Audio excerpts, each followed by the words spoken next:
The Random Jottings of Donald J. Nelson in Pendle, Lancashire. Catlow Quarry Nelson and the mythical gnome-like creatures. Once upon a time in a small town in Lancashire, England, there was a quarry called Catlow Quarry.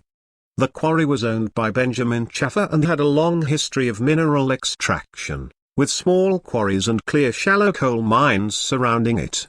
The Shooter's Inn, which dated back to 1660, was a popular watering hole for the miners and quarrymen in the area.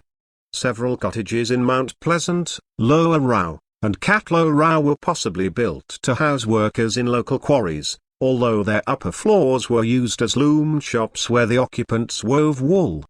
Catlow Quarry was known for its high-quality sandstone, which was used for building and paving. Chaffer claimed that his stone had built half of Liverpool, and was even in demand overseas, with large quantities sent to South Africa. Despite the high demand for the stone, it was always conveyed from the quarries by road, rather than by rail. The quarry was also home to mythical gnome-like creatures that were said to haunt the quarry.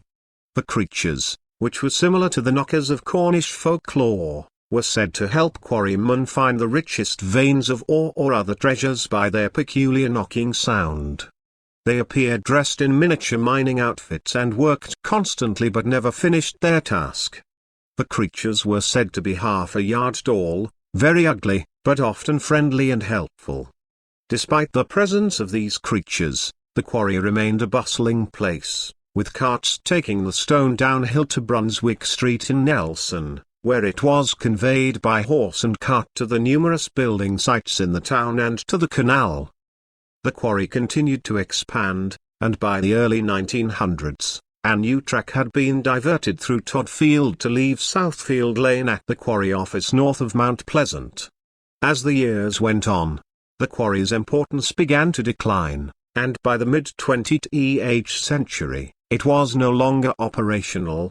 However, the quarry's legacy lived on, as its stone had been used to build many of the town's buildings and structures, including the dam of Walden Reservoir. Today, the quarry is a popular spot for hikers and tourists, who come to see the beautiful sandstone cliffs and learn about the quarry's history. Some even claim to hear the faint knocking sound of the mythical gnome-like creatures. By Donald J.